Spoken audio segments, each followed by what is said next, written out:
ką, dar vienas rungtynės ir šiandien dar daugiau žmonių, nes dar svarbesnės rungtynės ir Žalgiris žaidžia trečią etapą prieš Ardu, kaip ten ta Bulgarijos komanda. Žodžiu, stadione šiandien tikrai žmonių netrūksta, nors šiandien sporto vyksta tikrai ir daugiau, bet Kaune daug žmonių pasirinko futbolą ir tikrai buvo iššūkis davažiuoti į stadioną, nes visur kamščiai, kur pasistatyti mašiną, kaip kažkur neužkliūt. Bet turim dar 20 gerų minučių iki rungtynių, tai manau greitai vėl apibėgsim fanų zoną, apibėgsim stadioną ir bus galima jau eiti žiūrėti pačių varžybų, bet pasižiūrim pirmiausia, kasgi čia vyksta.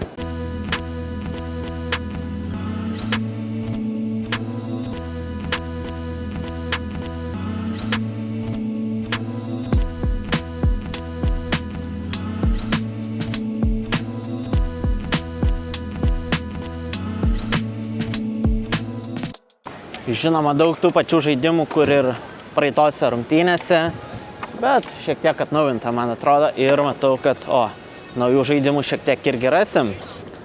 Pabandysim užmest kamuoliukus ant lentelių, ar kaip čia pavadint.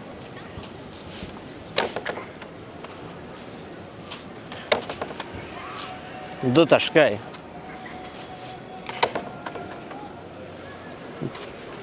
Na gerai, dar kartas. Antras kartas turi būti geresnis, ne? Eik tu savo. Šitą ištrinsim. Čia per dalykas yra. Ai, čia vienas prieš vieną turėtų žaisti, ne? Nesąmonė. Nu jo, dar vienas žaidimas, kurio aną kartą neišbandėm. Bet šiandien turim labai mažai laiko, nes rungtynės jau prasideda už 15 minučių, tai geras, dabar žiūriu net, nežinau ar matysis, bet einam prie tvoros, parodysiu, kiek ten yra žmonių. Čia nežinau ar per tvorą matosi, bet man atrodo, kad visi žmonės tikrai vėluoja, nes kamščiai dideli ir visiems buvo sunku paskaičiuoti tą laiką. Bet panašu, kad futbolas tikrai sutraukia daug žmonių, o tai yra džiugu, palyginus. Aną kartą buvo beveik 4000 žmonių, šiandien pažiūrėsim.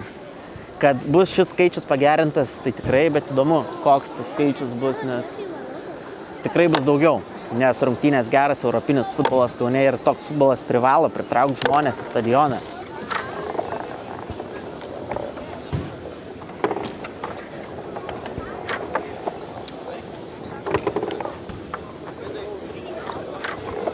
Čia tokia namų darbo ruletė, ne? Kažkodėl mano visi kamuoliukai ketvirtą eina. Viskas, 10 minučių iki rungtynių, varom žiūrėti futbolą.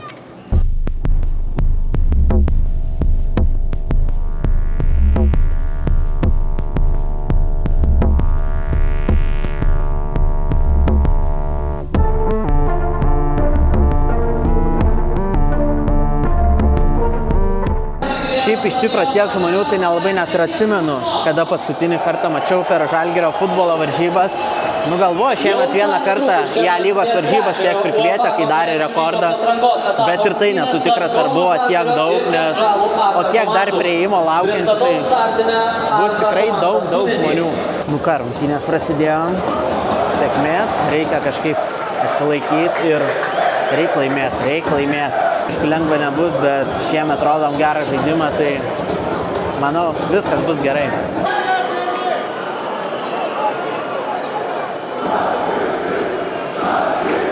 Va tokie reikalai. Antrą ar trečią rungtynių minutę Kauno Žalgirio futbolininkas gauna raudoną kortelę. Tai skaityk visas rungtynės 10-11. Jau buvo geltona parodyta, bet atšaukė, pakeitė raudoną po peržiūros. Futbole tokių greitų raudonų kortelių dažnai nepamatysi. Turbūt tokiai situacijai esant reiktų sakyti ir lygiosios būtų visai neblogas rezultatas šiandien.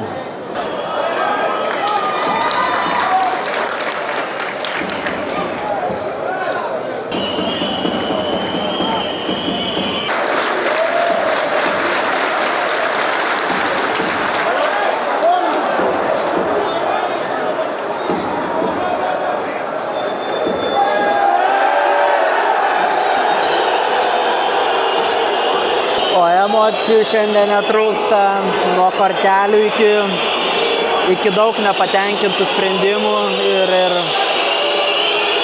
emocingos rungtynės iš visų pusių, iš abiejų komandų.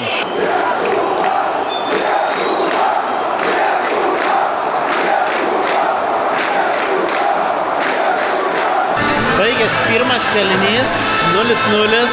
Tenka pripažinti, kad iniciatyvą turėjo varžovai, bet šiaip nei vieni, nei kiti neturėjo kažkokių realių šansų, taip kad, manau, 0-0 yra dėsninga, o antras kėlinys turbūt reikia sakyti vėl. Reikia pirmiausia atsilaikyti, žaidžiant mažumoje saugo tą rezultatą, o jeigu pasitaikė tokia nebloga proga kontratakuoti irgi būtų gerai, po to išvyką važiuoti su teigiamu rezultatu. Bet kad rungtynės pritraukia žmonių, tai čia tikrai nesitikėjau, kad tiek bus žmonių, nes koridorium praeit per ilgąją pertrauką tai yra misija labai sunku. Apskritai, kada paskutinį kartą per futbolą tokios pilnos tribūnos buvo ir dar tai yra būtent pertraukos metas, kada daug žmonių išėjusių, super. Aš įsivaizduoju, jeigu komandai pavyktų kažkaip į tą ketvirtą etapą lemiamą patekti, tada turėtų būti iš viso sausakimšas stadionas, bet aišku, nereikia galvoti apie sekantį etapą, reikia pirmiausia kažkaip šį etapą bandyti. Ir kaip sakau, rungtynės prasidėjo šiandien labai sunkiai, netikėtai, manau, kad ir pačią komandą išmušė iš vėžių tokia pradžia. Pradedam antrą kėlinį ir sėkmės bandom kažkaip atlaikyti. Biški nuotaikėlės pagadintos. Tam antrą minutę priešininkai dėja pralaužė kažkaip vartus. Aišku, tikrai jie tą situaciją valdė, Žalgiris labiau gynėsi. Bet nieko, dar turim laiko, šiandien turim kitas rungtynės, žodžiu, reikia žaisti ir kažkaip dar. Tikrai ne viskas prarasta 1-0. Nors rezultatas kol kas ir neįgiamas, bet šiaip iš pačių fanų, iš žiūrovų pasikūrimas, atmosfera, tai kol kas tikrai liuks.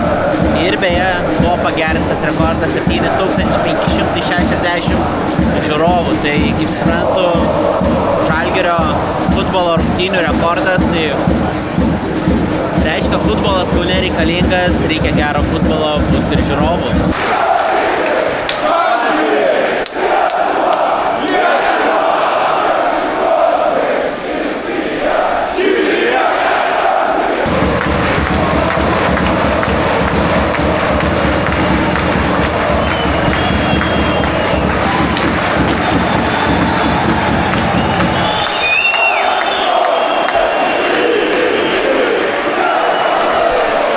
Šitą skanduotę stadione išgirst nesitikėjau, bet panašu veikia, atsistojo žmonės.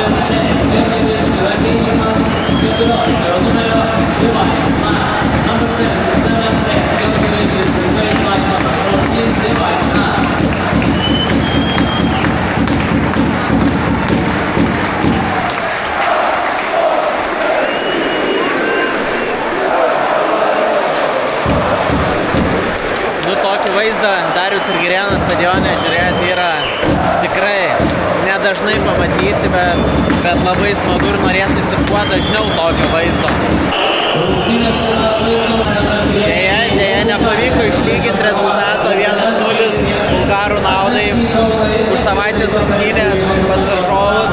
Manau, kad tikrai yra šansų, nes žaidžiant mažumoje, vienu žaidėjų mažiau. Tikrai neatrodė Žalgiris prieš varžovus taip prastai, neatrodė varžovai taip gerai.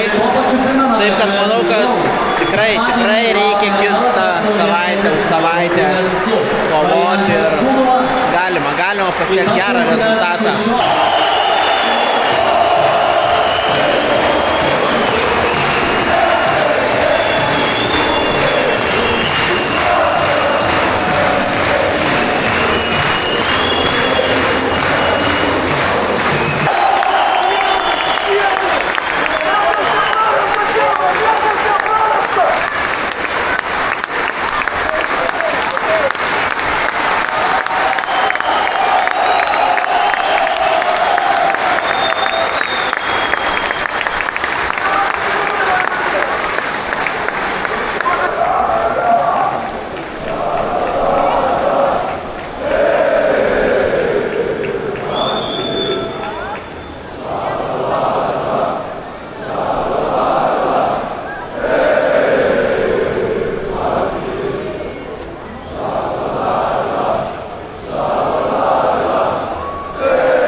Per visus kamščius mažiausiai norisi grūstis, tai ką galima trumpai per rungtynes pasakyti. Atsižvelgiant į visą situaciją, tikrai rezultatas nėra tragiškas. Tiesiog už savaitės kovojom, žaidžiam ir tikimės geriausio.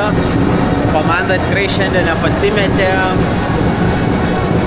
Aišku, gaila, kad taip susiklostė ta rungtynių pradžia, bet nuo to sportas ir yra įdomus, kad kartais ne viską numatysi, o apskritai paėmus tikrai visą atmosferą stadione, susirinkusius žmonės, kiek tų žmonių susirinko, kokią atmosferą kūrė, tai yra tikrai super.